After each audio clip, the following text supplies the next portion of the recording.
Hello, everyone, and welcome to Creative Design and Supply. So, I am cutting a project and I want to show you something that Silhouette has decided that is going to be new, and I just want to jump on here and show you. So, I have my font picked out and I want to go ahead and do an offset on here. Okay.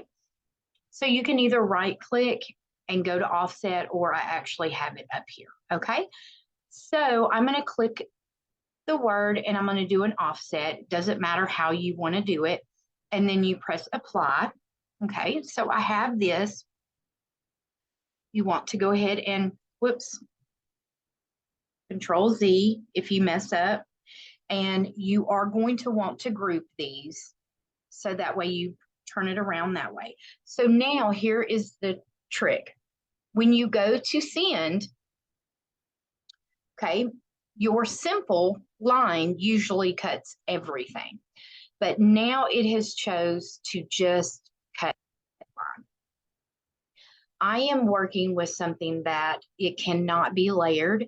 And so I'm doing a offset and cutting it both so that way I can pull out the Christmas part and have the offset on that part. So with that being said, I need the whole image cut out.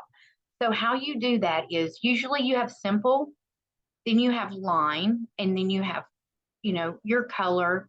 So if you go to line and you cut, now it will cut everything. When you come over here to simple, it will only cut the outline.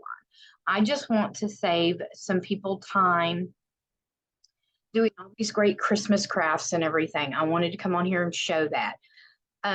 If you have any questions about it, you can comment. I do have a video on cutting by color.